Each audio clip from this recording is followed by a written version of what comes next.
Hello বন্ধুরা, শুভ সকাল। কেমন আছো তোমরা সবাই? আশা করি সবাই খুব ভালো আছো। আজকের ব্লগটা অনেকটা বেলা করে শুরু করলাম। ওই আর কি, সকাল থেকেই এত অলসতায় ধরেছিল তা আর কি বলবো। তো সবার সঙ্গে গল্প গুজব করে বেড়াচ্ছিলাম এদিক ওদিক। তো যাই হোক, এখন প্রায় ঘড়িতে বেজে গেছে 10টা, আর আমি কিন্তু স্নান করে নিয়েছি মাথায় শ্যাম্পু করে। এদিকে এই যে মা আর বাবাও আসলো, তার সঙ্গে জয়ন্ত এসেছে দেখতেই পেলে। আর বাইরে এসে দেখি ওরা এখন বসে এই প্লেট সাজানোর কাজ করছে। আজকে হচ্ছে মহোৎসব, যেহেতু কালকে অধিবাস চলে গেছে, তোমরা আগের ব্লগে দেখেছো। তো এখন এই যে ঘড়িতে প্রায় তোমার বেজে গেছে 11টা, সাড়ে 11টা মতো। আর আমি এখন খুঁজে বেড়াচ্ছি আমার মেয়েকে আর আমার মাকে, কারণ যখনই দিদুন এসেছে দিদুনের কোলে উঠে কোথায় যে চলে গেছে আমি সেটাই বুঝতে পারছি না। আর এখানে তো দেখতেই পাচ্ছ সারা রাত ধরে আর কি গান বাজনা তো হয়েছে। এখন এই যে সকালের টাইমেও গান হচ্ছে, সকাল থেকেও হয়েছে। যারা রাতে গান করেছে তারা রেস্টে আছে, আর যারা এখন দিনে করছে আর কি গান। তো এই যে দিদুনের সঙ্গে একটু ঘুরে এসেছে, কারণ মা গেছিলো আমার আরেকটা মামির বাড়িতে এই পাশেই। তো দিনের সঙ্গে গেছিলো ঘুরতে, আর আমি এদিকে খুঁজে বেড়াচ্ছি। আর বাবা মা আর জয়ন্ত এসেছে। তো মা আর বাবা তো থাকতে পারবে না, এই এসেছে, আবার বিকাল হতে না হতেই চলে যেতে হবে। তো যাই হোক, এইটুক সময়ের জন্য এসেছে, তাতেই সবাই খুশি। অ্যাকচুয়ালি আমার মা বাবার থাকার কোনো উপায় নেই। তো যাই হোক, এদিকে দেখো সকালবেলার খাওয়া দাওয়া কিন্তু শুরু হয়ে গেছে। মানে ওই 11টা, সাড়ে 11টা বাজতে বাজতেই আর কি সকালের খাওয়া দাওয়াটা একটু তো লেট হয়েই যায়, কারণ অনেক লোকেরই রান্নাবান্না, যারা গান বাজনা করেছে, যারা এসেছে, রাতের দল রয়েছে, সকলের রান্নাবান্না হয়েছে। তো এদিকে সকলের সঙ্গে আমিও খাওয়া দাওয়াটা সেরে নিলাম আমার মিঠির সঙ্গে, মিঠিকে খাইয়ে দিয়ে ও সব ওর ছোটো ছোটো দিদিদের সঙ্গে বসে খেয়ে নিল। তো এদিকে দেখো আমরা কিন্তু এখন একটু রেডি হয়ে গেছি, সবাই একটু শাড়ি টাড়ি পরেছি। আর আমার বর তো মামাবাড়িতে এসে ভীষণ ব্যস্ত, চারিদিকে ছোটাছুটি করছে, তার সঙ্গে খেতে দেয়া সব কিছুই। আর এই যে এসেছি জানো তো, সবার সঙ্গে দেখা হয়ে যে কী ভালো লাগে। যাদের সঙ্গে আমি মামাবাড়ি এসে ছোটোবেলায় থাকতাম, ছোটোবেলায় মিশতাম, সেই মাসিদের সঙ্গে কতদিন দেখা হয় না, কিন্তু এই অনুষ্ঠানে এসে সবাই একসঙ্গে হয়ে কী ভালো লাগে। তো এদিকে দেখো মহোৎসব তো হচ্ছিল, আবার জানো তো মেঘ করছিল থেকে থেকেই, একবার এদিকে একবার ওদিকে মেঘ করছিল। আর তেমনি তো ভাদুরে রোদ ছিলই। তো একটা জিনিস ভীষণ ভালো হয়েছে যে এই মহোৎসবের দিনে বৃষ্টি কিন্তু হয়নি। এত মেঘ করলো, হয় একটু ঝিরিঝিরি বৃষ্টি হয়েছিল, কিন্তু তাতে কোনো সমস্যা হয়নি। অথচ মহোৎসবটা যেই শেষ হয়ে গেল, পরের দিন থেকেই সকাল থেকে কিন্তু বৃষ্টি শুরু হয়ে গেছিলো। আর এটা যদি ওই মহোৎসবের দিন কিংবা অধিবাসের দিন হতো, তাহলে কি সমস্যাটাই না হতো। এত লোকের আয়োজন, এত গান বাজনা সমস্তটাই হতো, কিন্তু সেইভাবে আনন্দটা হতো না, সেইভাবে লোক ঘোরাঘুরি করতে পারতো না, বসার জায়গার সমস্যা হতো, সব কিছুই। যতই প্যান্ডেল করা থাকুক, কিন্তু বৃষ্টি মানেই একটা সমস্যা হয়েই যায়। তো এদিকে দেখো গান হচ্ছে, আর কত লোক দেখেছো, মানে পুরো প্যান্ডেলটা ভর্তি হয়ে গেছে। যদি প্যান্ডেলটা আর একটু বড় হতো, অনেকটাই বড়, মানে আরও অনেক লোক বসতে পারতো। অনেকেই সাইডে বসে আছে, মামাদের বারান্দাতে বসে আছে। তো যাই হোক, এদিকে দেখো অনেক কটা শিল্পীর গান হয়েছে। আর এখন কিন্তু এই যে গান করছে, এনার নাম হচ্ছে সৌমিত্র ঢালি। আমি তো এইসব গান টান অত বুঝি না, তবে যতটুকু দাঁড়িয়ে শুনেছিলাম বেশ ভালোই লেগেছিল। অত গভীরভাবে আমরা হয়তো বুঝি না হরিচাঁদ ঠাকুরের গান, তো যতটুকু শুনেছি বেশ ভালো লেগেছে। ওনার আওয়াজটা, গলার ভয়েসটা ভীষণ ভালো। যারা গান শোনে, যারা গান জানে, ওনাকে হয়তো অনেকেই চিনতে পারবে, আবার অনেকে চিনতে নাও পারতে পারে, সেটা আমি জানি না।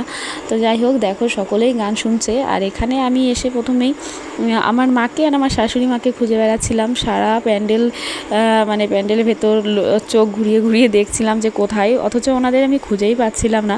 কিন্তু হট করে দেখলাম আমি যেখানে দাঁড়িয়ে আছি তার পাশেই, একদম আমার সাইডেই বসে আছে, কিন্তু আমি দেখতে পাইনি এত কাছে।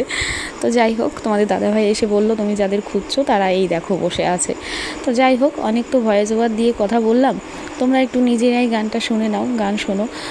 যারা বুঝবে তারা সত্যিই গভীরভাবে বুঝতে পারবে। আমরা হয়তো এতটা গভীরভাবে বুঝতে পারি না, আমাদের যেটা কানে আসে ভালো লাগে সেইভাবেই আমরা বলছি যে ভালো।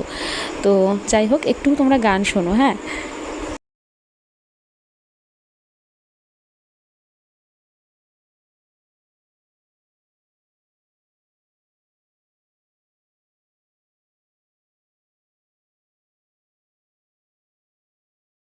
নিশ্চয়ই ভাবছো যে গান শোনার কথা বলে অথচ এই ভিডিওটা পুরো মিউট কেন। অ্যাকচুয়ালি এই ভিডিওটা আমি দুবার করে আপলোড দেওয়ার পরও ইউটিউব থেকে গাইডলাইন্স মেনটেন হয়নি বলে ডিলিট করতে হয়েছে। তো যাই হোক, সেই কারণে আর শোনানো হলো না। তো সেই কারণে এইখানটায় মিউটই রইলো। তো যাই হোক, এইভাবে ভিডিওটা দেখে নিও।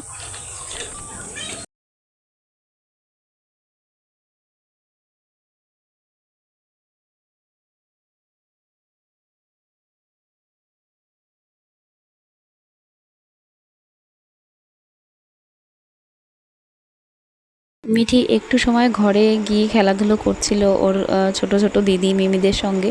তো সেই কারণেই একটু দাঁড়িয়ে গান শুনলাম আর কি, ওই একটু দাঁড়িয়ে শোনার মতনই।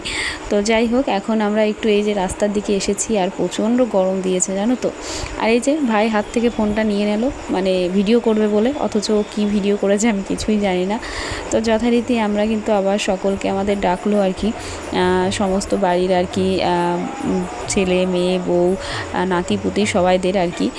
তো আমরা সকলে এসে এখানে বসেছিলাম, কারণ এখন হচ্ছে তোমার যেটা বলে ভোগ আরতি, কারণ ভোগ দেয়া হয়েছে তো সেটাই করা হচ্ছে। তো আমরা দেখো সবাই এসে, মামা মামি তারপরে আমার মাসি সবাই এসে, আমরা ভাই বোন সকলেই মিলে এখানে এসে আর কি ভোগ নিবেদন করলাম। তো যাই হোক, এখন কিন্তু শেষ পর্যায়ের ডাঙ্কার যে ধ্বনি দিতে হয় সেটাই হচ্ছে আর কি।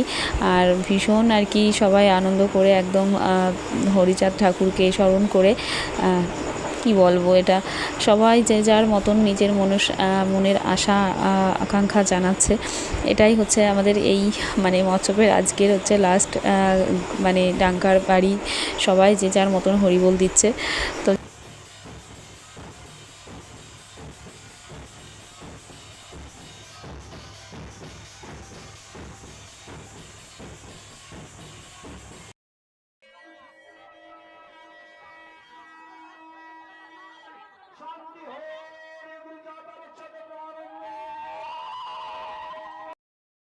তো এবছরের মতন মহোৎসবের যে আর কি শুভ সময়, যে আনন্দের মুহূর্ত, এই বছরটা আর কি, এই দিনটার জন্য একটা বছর অপেক্ষা করতে হয়। তো যাই হোক, আমার বিয়ের পর এই একবার এসেছিলাম, যে সময় হচ্ছে লকডাউন ছিল, আর এই হলাম মানে এইবার আসলাম এই মহোৎসবের সময়। আর দেখতেই পাচ্ছ কতটা আনন্দ হয়েছে। আর এর মাঝে মধ্যে তো আমি আসি, কিন্তু এই মহোৎসবে এই প্রথম এলাম, মানে প্রথমই বলতে গেলে। তো যাই হোক, এখানে তো খাওয়া দাওয়া শুরু হয়ে গেছে মহোৎসবে, দেখতেই পাচ্ছ। তো মা বাবা সবাই খেয়েই নিচ্ছে, কারণ বাড়িতে যাবে, ট্রেন ধরতে হবে সেই কারণে। আর আমার মিঠি সোনারও দেখলাম একটু খিদে পেয়েছে, তো ও তো একা বসবে না, তো সেই কারণেই ওকে নিয়ে বসলাম। আর আজকে মহোৎসবের মেনু ছিল ডাল, পনির, ছোলা পনির, আর হচ্ছে পটল রসা, তার সঙ্গে ছিল টক দই, মিষ্টি, পায়েস, সমস্ত কিছু। তো যাই হোক, কেমন লাগলো আমাদের মহোৎসবের খাওয়া দাওয়ার মেনু সেটাও বলো। আর এদিকে দেখো, এখন হচ্ছে বাড়ি যাওয়ার সময়, জোড়াজুড়ির টাইম, কারণ মা বাবা তো চলেই যাবে, জয়ন্তও চলে যাবে, থাকবেই না, কিন্তু অনামিকা আমাদের সঙ্গে এসে ও বাড়ি চলে যাচ্ছে বাবা মার সঙ্গে। এটা নিয়েই তো সবার মানে ভীষণই চাপাচাপি যে না যেতে হবে না, কিন্তু ও কিছুতেই কথা শুনলো না। তো যাই হোক, চলে গেল ও। আমি, মা, তোমাদের দাদাভাই, মিঠি রয়ে গেছি। তো আমাদের তো যেতে দেবেই না, আর ওকেও তো জোর করে রাখতেই চেয়েছিল, কিন্তু ও কোনোভাবেই কথা শুনলো না। তো যাই হোক, ওরা বেরিয়ে গেছে, মা বাবা সবার সঙ্গে ও চলে গেছে। তো এই যে এখন দেখো, তোমাদের দাদা ভাই, আমার ভাই, সকলে তো ওরা মানে খেতে দিয়েছে একদম শুরু থেকে শেষ পর্যন্ত, আর এখন ওরা খেতে বসেছে। তো সেটাই আমি একটু ক্যামেরা বন্দি করে নিলাম। আর এইদিকে দেখো, এখন বাড়ি প্রায় ফাঁকা, মানে এত সময় এই 2 দিন ধরে এত হই হল্লা, তো কিছুক্ষণের মধ্যেই বাড়িটা সেই ফাঁকা হয়ে গেল। তো আমরা এখন মানে সব বোনেরা মিলে একটু লুডো খেলতে বসেছিলাম। আর তারপরেই দেখো, বাড়ি তো পুরো ফাঁকা, এখন হচ্ছে ডিজে পার্টি। কি বলবো বলো, আমার ছোট ছোট বোনরা, তারপরে আমার সোনা পাখিটা, এখন ওরা নাচবে, কি বলবে বলো তো। তো এই জন্যই একটুখানি গান চালিয়ে দিল, আর এখনই সমস্ত কিছু খোলা শুরু হয়ে গেছে প্যান্ডেলের, দেখতেই পাচ্ছ। যেহেতু এখন ওই বৌভাত অনুষ্ঠান এদিক ওদিক রয়েছে, তো সেই কারণেই এখন খুলতে শুরু করে দিয়েছে। আর সেই সঙ্গে সঙ্গে লাস্ট পর্যায়ে একটু ওদের বায়নার জন্য আর কি একটু গান চালিয়ে দিয়েছে। তো সেই গানেই এখন দেখো ওদের নাচের কি বাহার, আর ওর মিমি তো নাচছে, কারণ আমার ওই ছোটো মামার মেয়ে, আমার বোনটা নাচ শেখে যেহেতু, তো ও নাচছে। সেই সঙ্গে সঙ্গে আমার মিঠি সোনারও নাচের কত বাহার, কি বলবো বলো। যাই হোক, আজকে আমি সেইভাবে ভিডিও করতে পারিনি, যতটুকু তো ক্যামেরা বন্দি করেছি সেইটুকুই তোমাদের সঙ্গে শেয়ার করলাম। সেটা কেমন লাগলো তোমরা অবশ্যই কমেন্ট করে জানিও। আর কিছু মুহূর্ত তোমাদের সঙ্গে শেয়ার করলাম, যেগুলো এই যে ছোট্ট ছোট্ট ছবির মাধ্যমে স্মৃতি হিসাবে রেখে দিলাম। তো আজকে এইটুকু, সবাই ভালো থেকো, সুস্থ থেকো, আর অবশ্যই আমায় মনে রেখো। তো আজকের মতন টাটা।